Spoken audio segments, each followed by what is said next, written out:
Dan Le Batard. Texter writes in, my sister with a very confused question just asked, how do you even like these guys on the radio? They don't even talk about anything. To which I responded, that's the point. Stugats. That guy gets the show. Yes. That guy's sister needs to be disowned, sent out of the family. You get the show. You get the show. You get the show. Yes. This is the Dan Le Batard Show with the Stugats on ESPN Radio. I've paid my dues time after time.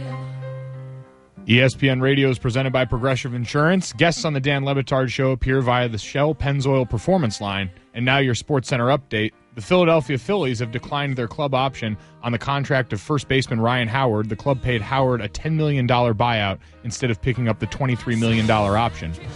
2 days after Cam Newton spoke to the NFL Commissioner Roger Goodell about the lack of late-hit penalties he's drawn, the NFL's head of officiating, Dean Blandino, says the league is exploring whether it should add an eighth official in an effort aimed at preventing and improving quarterback safety. This SportsCenter is brought to you by JCPenney. Hurry into JCPenney's Lucky Day sale and get great deals throughout the store for just $7. Plus, get $10 off when you spend $25 or more with a coupon. That's getting your pennies worth, JCPenney. For all the latest headlines and information, tune into SportsCenter on ESPN Radio all throughout the day. Sarah Spain is finishing up a SportsCenter hit. She will join us after she is done with that to crush me and my soul. Yeah, no need for that music since she's not on yet. It's always funny. Now. Always funny when you abruptly cut that off. The chair is won. We can declare the chair the winner. Like Mike Golick Jr. Let me tell you something. Mike Golick Jr. is a very educated man. He's a very smart man. He is. He's very smart. I'm telling you. I've gotten to know Mike, and he is very smart, and he can read, unlike me.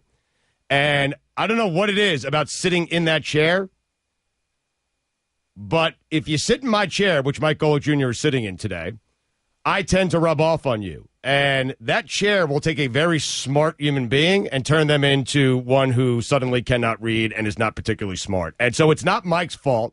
It's the chair's fault. Okay? You have fought the chair, and the chair has won. Yeah, the chair's taking me behind the woodshed right now. Yeah. Hasn't gone well. Not really proud of the effort I've put forward today, if I'm being honest. Really? It's, especially on this part of it. I had a friend of mine who's not in the business of radio, just a regular listener of the show, and he said, it's going pretty good today. I said, yeah, in all seriousness, does it look all right? I really like this show, so I want to do well when I come down here. And he goes, yeah, well, the ads could be a little tighter, but... And I stopped reading after that because it didn't matter, because I know even if it's got to him, if it's resonating that much, it's really gone poorly. You don't even have to live up to your dad, who's very good at the ads. You just, like, the baseline we've established here is Stu Gatz. I know. And you can't even top that. I know. Well, and, like, the fact that Stu Gatz' baseline, the bar he's set for is a person smart or not, is just can they read better than he can? Can you read good?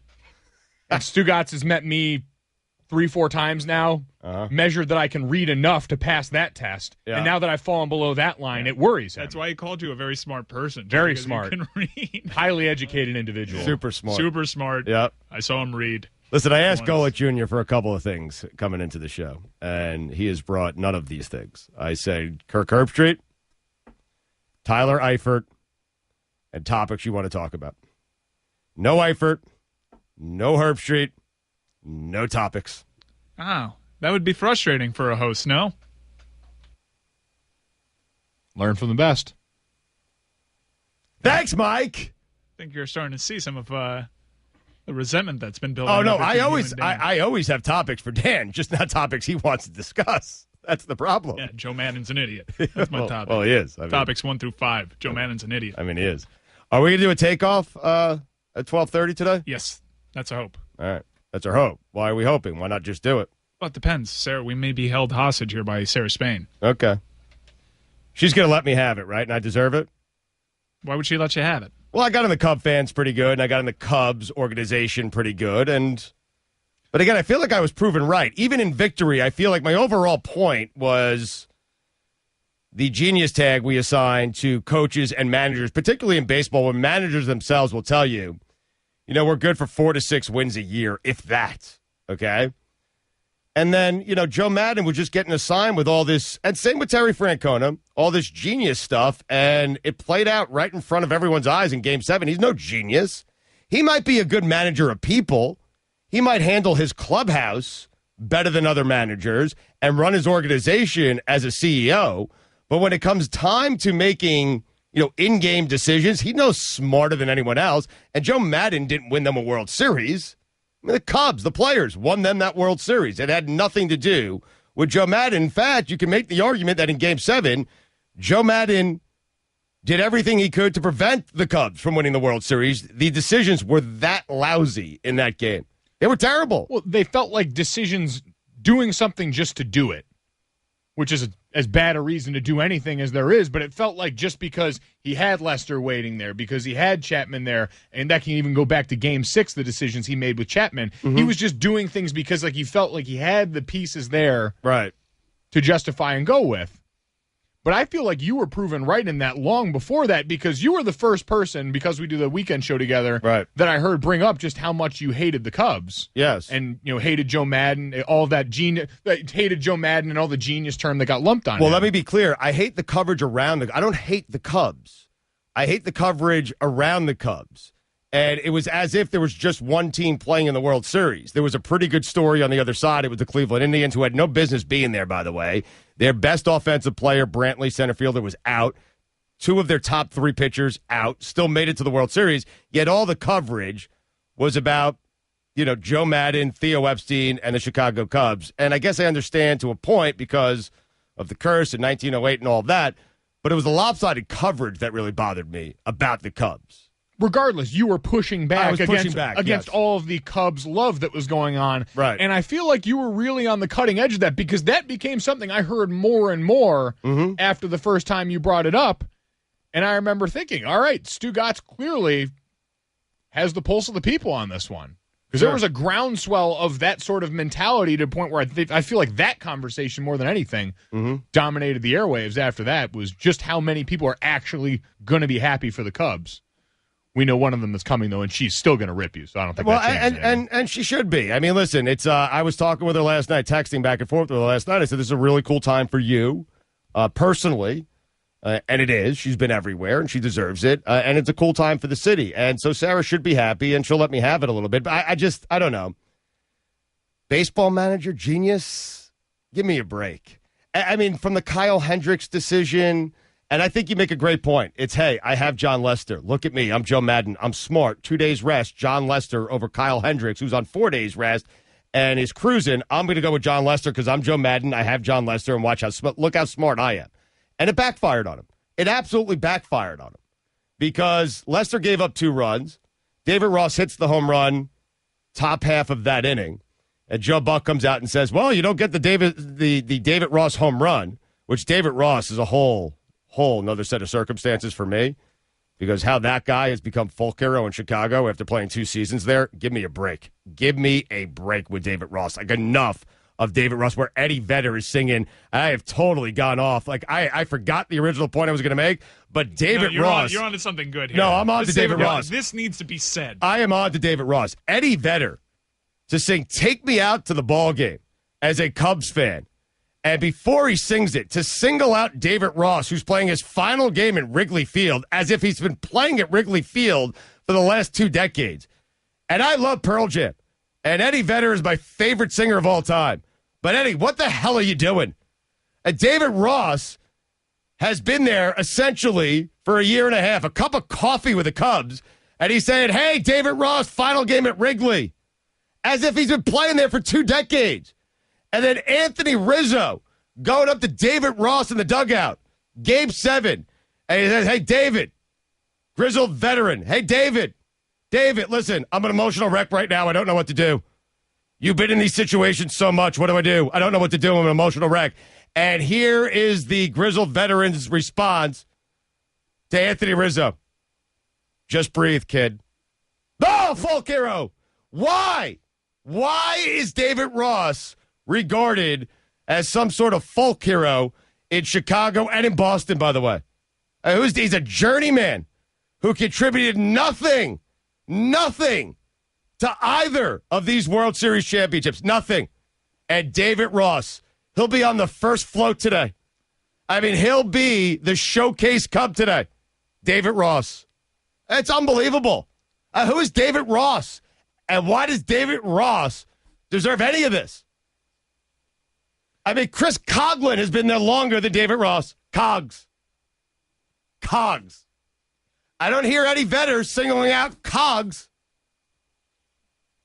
He's a .229 career hitter. How many career home runs for David Ross? How many? 106. Yeah, 106. 106. How many years did he play for the Cubs? 2? Eddie Vedder. I got issues with Eddie Vedder now. And this Hamilton cast, who after their production of Hamilton last night, they sang Go Cubs Go. Someone from Hamilton called me. Anyone. And tell me how long you've been a Cub fan. Where after your performance of Hamilton, you all decided, hey, here's a good idea. Let's get together and sing Go Cubs Go. So how much of this really just comes back to how disappointed you are in Eddie Vedder? It has everything to do with that. But Hamilton, I mean, they should be ashamed of themselves. It's a disgrace, honestly. Do you think anyone in the Hamilton cast is an actual Cubs fan? Anyone?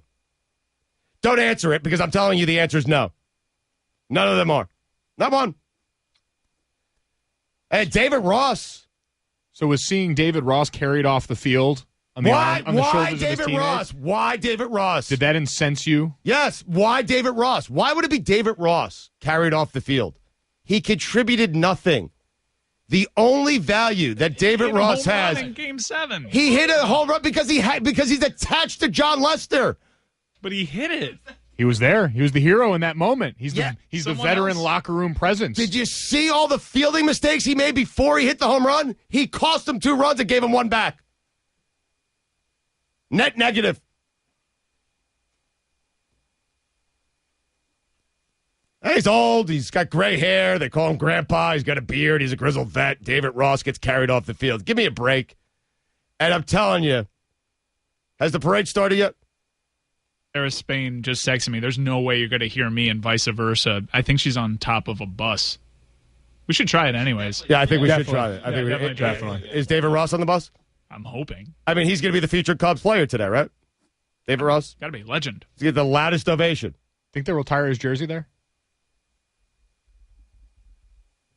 Seriously, it's a disgrace. I mean, he's replaced Ernie Banks as Mr. Cub. You're listening to the Sweaty Dan Le Batard Show on ESPN Radio.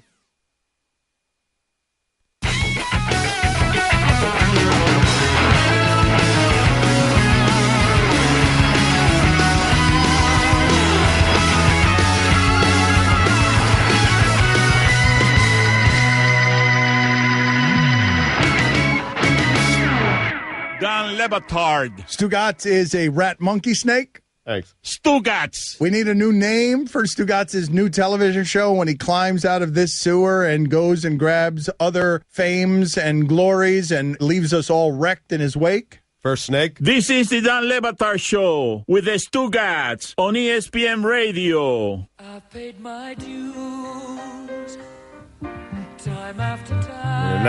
Enough.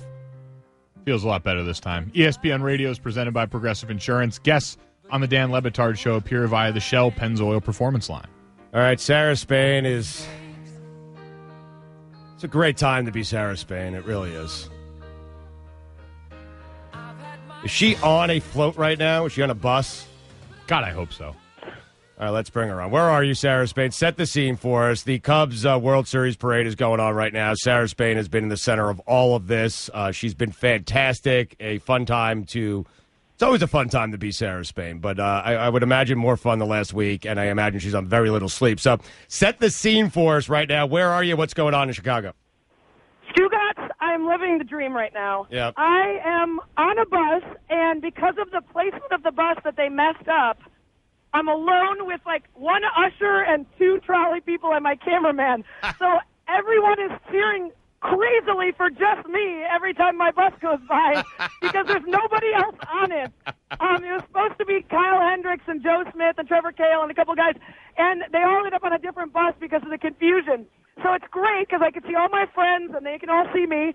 We're right now on Lakeshore Drive, which is why it's so quiet. There have been people sort of lined up along the drive, but it's a tough place to find a place to stand. So we're sort of between the craziness of Wrigleyville and then the craziness to come when we get a little closer to downtown, where it's a parade route set up where there's going to be fans deep everywhere you look. All right, you got to own it, because I can tell you, as a person who's been a part of 2 championship parades down here, and you have one more to go to catch up to me, Sarah, I owned it when I was a part of the Heat championship parade. First of all, Stugatz, this is my 4th parade because I did 3.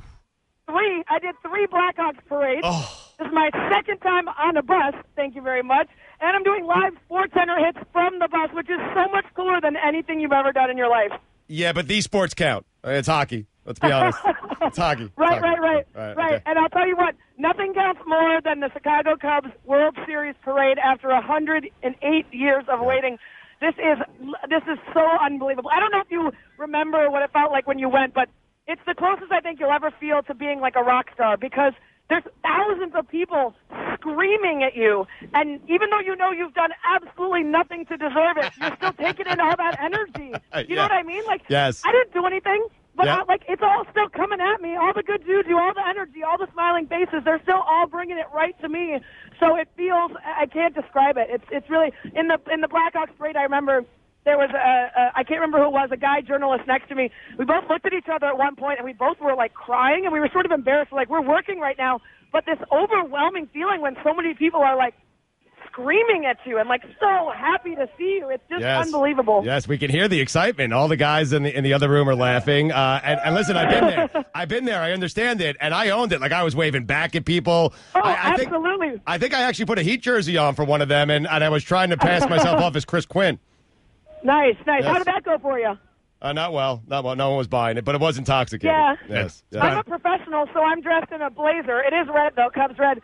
And what's nice is that because I'm alone, I can, like, literally, my friends can yell my name. I can hear them and see them and talk back to them, which is pretty crazy. So cool. Yeah, it's really unbelievable. I don't know if you're able to see the images on TV, but, I mean, it's all the way. So Wrigleyville is far north in Chicago, at least a 20-minute ride or so cab, maybe 25, to Grant Park. And there hasn't been a moment that we've gone past where people haven't been lined up. And this isn't even the crazy stretch. This is the early stretch. And, Sarah, you mentioned those other parades that you've been a part of. How different does this feel already? I know you're not even in the heart of downtown, but what's felt different just around this championship in general as opposed to those titles from the Blackhawks that have been more recent? Yeah, I mean, it's still definitely a party. But I feel like the Blackhawks, as much as the city fell in love with them, it's obviously more of a niche sport. There isn't as much history there. They've been around for a while, and they did have a pretty decent drought when they won it for the first time in 2010.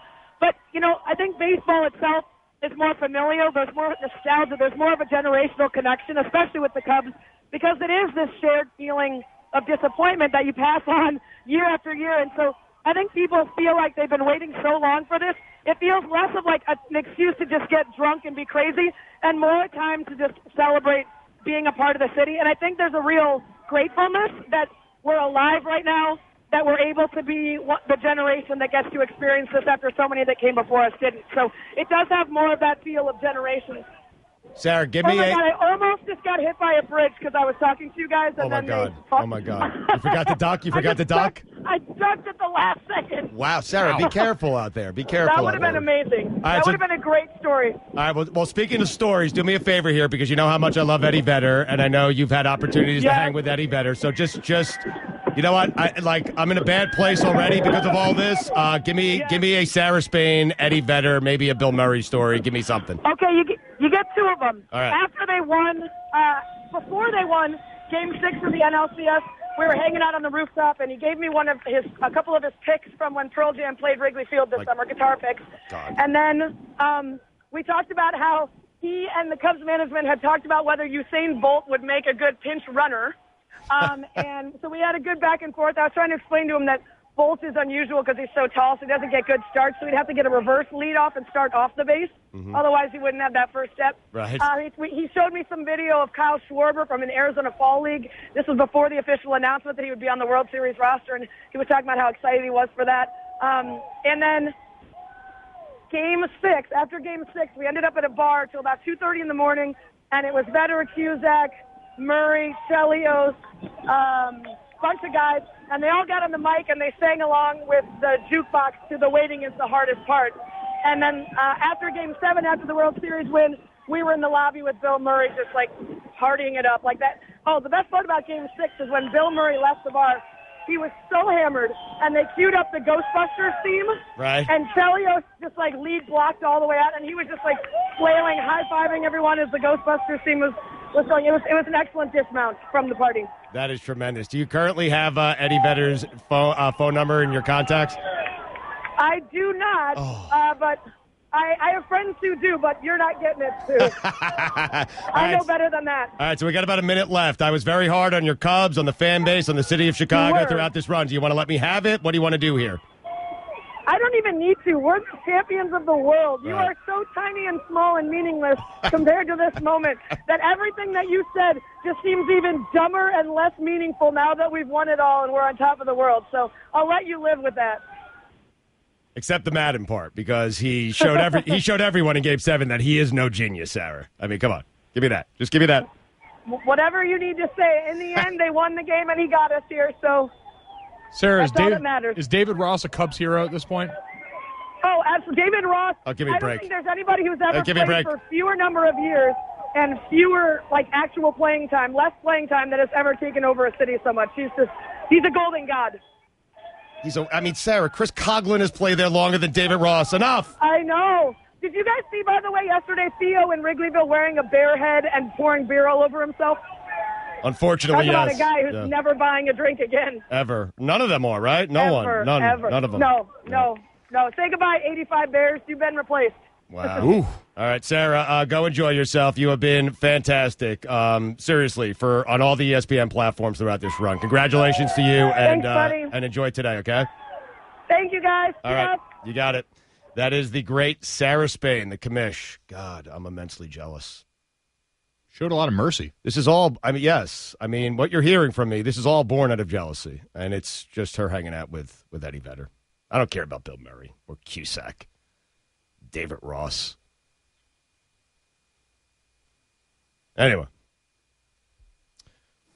we like to do a little segment around here called Takeoff. We only do it when Dan is off. We do it next. You're listening to the Sweaty Dan Le Batard Show on ESPN Radio.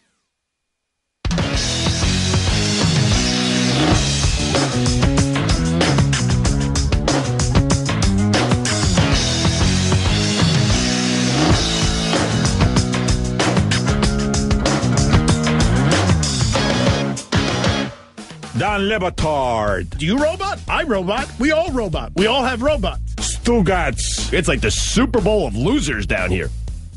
Woo! This is the Dan Le Batard Show on ESPN Radio.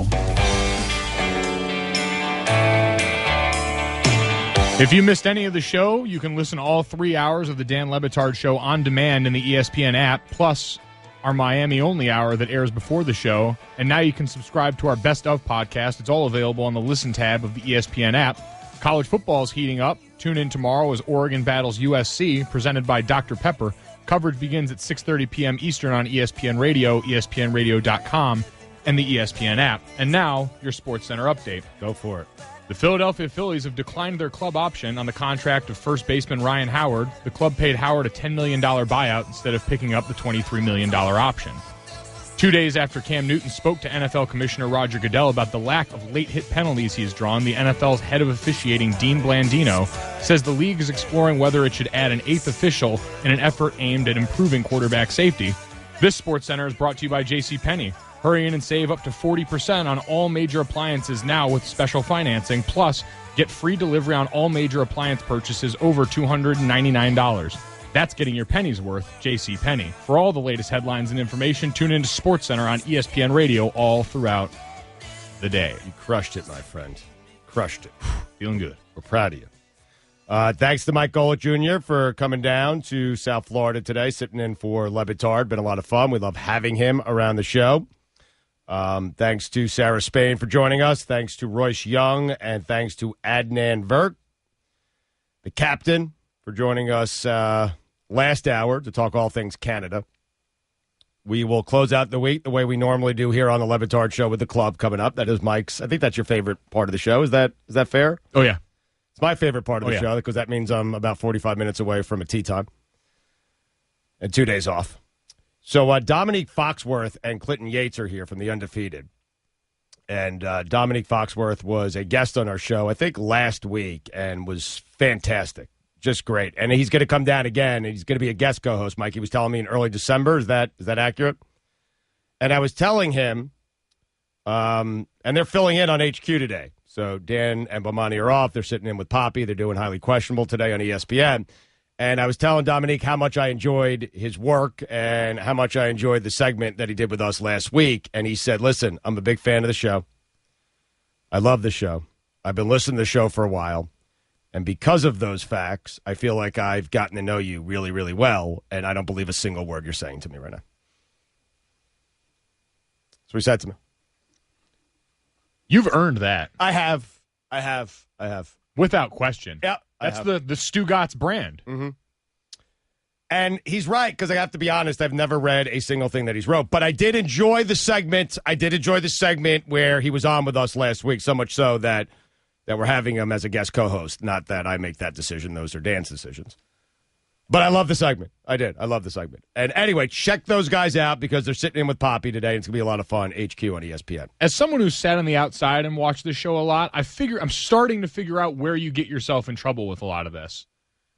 And really, I think it's because you try and emulate Greeny so much in a lot of ways, is that it's the hyperbole that gets you in trouble. You say, oh, I love all of your work. He's this legend. You always build people up like this. Yep. When really your exposure is super limited.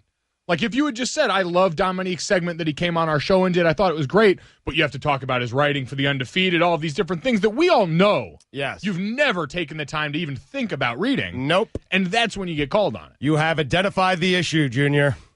Doesn't mean it'll change. No, it will never change. I am 44. Can't change, won't change. Don't really want to change. Not interested in changing. All right, time for takeoff. It is time to find out who has the hottest steak. Please make sure your seats are in the upright position as we prepare for the takeoff. Hey, fellas. Hello.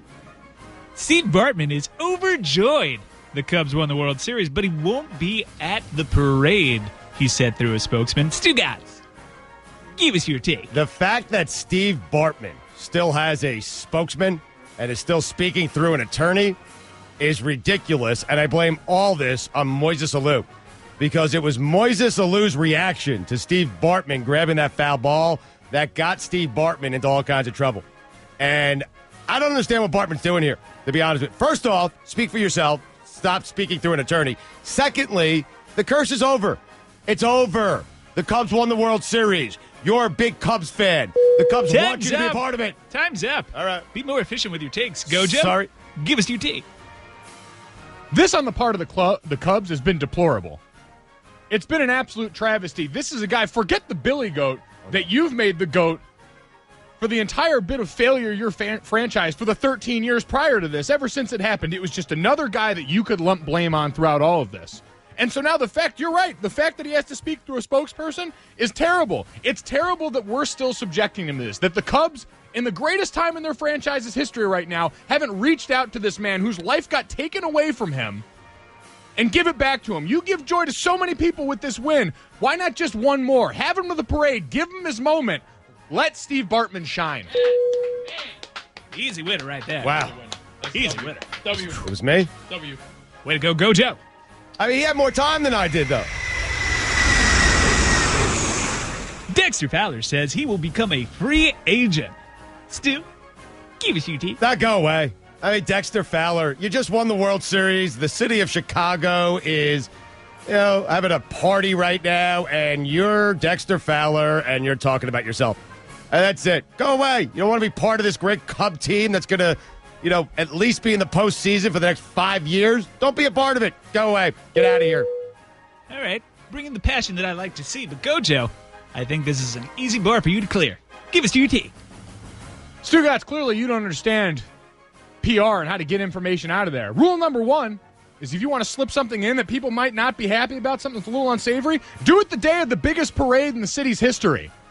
And no one is sure to notice, because I got to be honest, I'm watching that game. I'm watching Dexter Fowler, and I see that leadoff home run. All I heard was dollar signs. All I heard was the Brinks truck backing up in front of his house. And he's needled that information there at the perfect time. Man. To not take away from the shine of the city. You are good. Stugotz is getting waxed. You are good. All right, Gojo. I'm Good job. at my own game. Durant and Westbrook avoid each other before tip-off. Let's change things up. Gojo, give us your take. Guys, this is so par for the course in today's NBA. And I love it. We built up this whole meeting before the game. Will they? Won't they?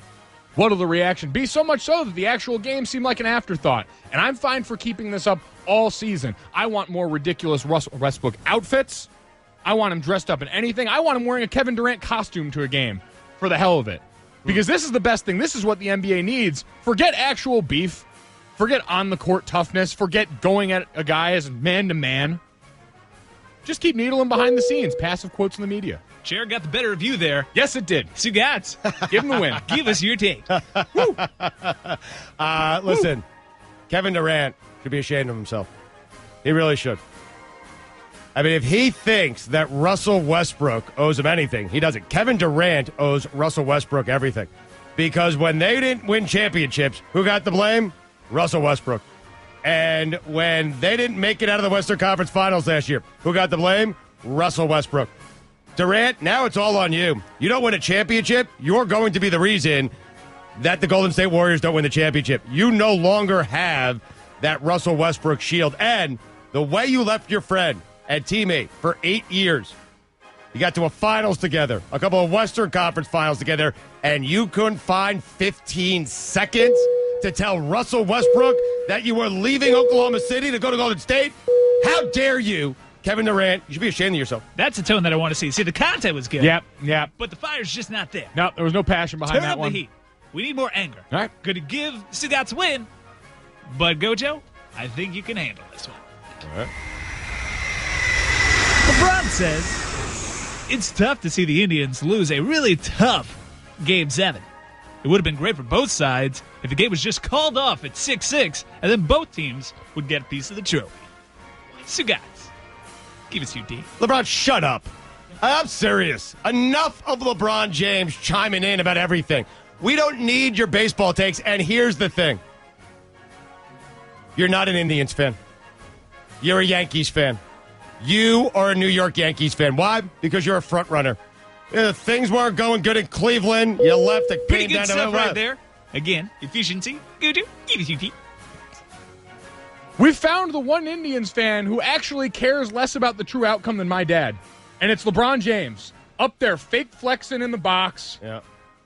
Up there yelling and screaming. Now he wants to move the games up to be over to support the Indians. The guy doesn't care. He's too busy baking Golden State cookies and having offensive Halloween parties.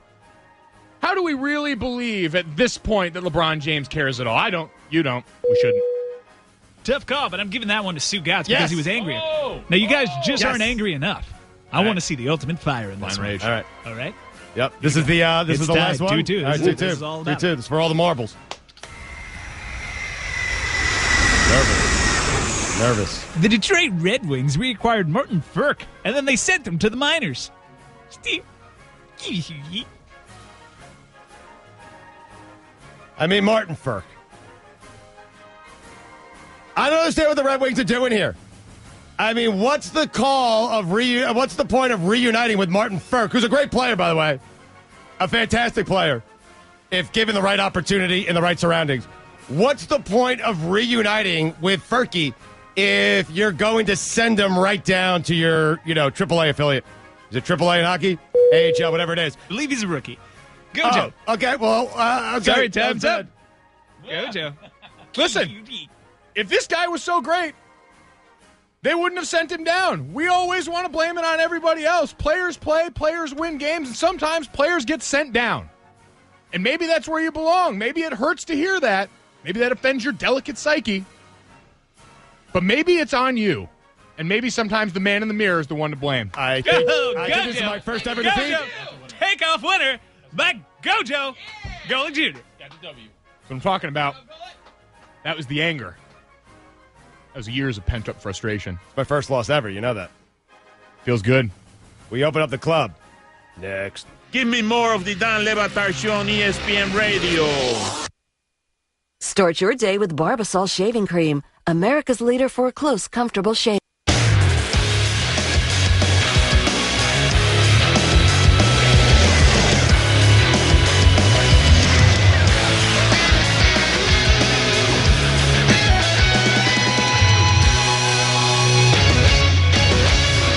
Dan Le Batard. It's Friday. I'm getting into the weekend. I want to get my drink on. Stugats. We've got to open up the club. Open it. Open it. Open it. Now. What is the computer buffering? There it is. This is the Dan Le Batard Show with the Stugats on ESPN Radio. We will open up the club in just a second here on the Le Batard Show. Before we do so, let's update our one poll question today. It's brought to you by Kabbage.com. That's Cabbage with a K. Kabbage. Supporting small businesses with on-the-spot access to funding. Visit CabbageWithAK.com. At Le Batard Show on Twitter. I lost my voice, by the way, during that David Ross rant. I mean, it's shot. At Le Batard Show on Twitter. Is it night and day? 72% of the audience said yes. All right. Really is. Yeah, it's night and day. Let's open up the club, Michael. Yeah. We do it every Friday to finish out the week here on the Le Batard Show on ESPN Radio. Golick loves the club. Second time you've been a part of the club. Feels exclusive.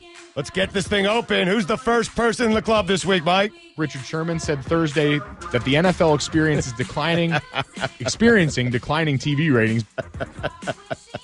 That is Mike Golick Jr.'s first SportsCenter update today on the show. Richard Sherman said Thursday that the NFL experiencing declining TV ratings. Tune in for a Sunday night football doubleheader as the Lions visit the Vikings and the Chargers host the Titans. Pregame begins at noon Eastern on most ESPN radio stations.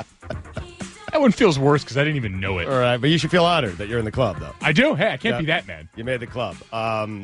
Sunday night football doubleheaders are a thing I thought I used to want, but please, no. No. Who else is in the club? Who's 88? I got to know. I just got to know. Who's official 88? He sucked. Was that Josh Norman for the Redskins last week in England? Who else is in the club, Mike? I didn't think it was possible to tie. I know there was a tie last week in Arizona, but I was like, how the heck they tie? And now we know. That, of course, is Jay Gruden. Give me that again, man. It's too funny. I didn't think it was possible to tie. I know there was a tie last week in Arizona, but I was like, how the heck they tie? And now we know. It would help to win this one, but I guess it's not a loss. I don't know. Never has a coach sounded so confused. I don't know. After an outcome. I don't know. So in real time, someone trying to process what a tie is at a fundamental level. I don't know. Who else is in the club? He loves Captain Crunch cereal. Cereal. Was that Bing Rames? Yeah. Cereal. He loves Captain Crunch cereal. I love dogs. That, of course, is Coach K. I love dogs. The wove. I love dogs. I love dogs. Oh, my God. Woo. Who else is in the club, Mike? Oh, God. Ooh. That is Guillermo taking a bite of an onion and then spent 2 days in the hospital. That, of course, is Terrence Newman on a roller coaster. I love dogs. Go ahead, just Cereal. mix it, Mike. Take us Cereal. into the weekend. This Mix it. is- Go this is ahead. the beat right here. Cereal. Oh, that feels right. Marcus Mariota, growing up, right in front of our eyes. Cereal. Hope you enjoyed the Dan Le Batard Show on ESPN Radio. I love dogs.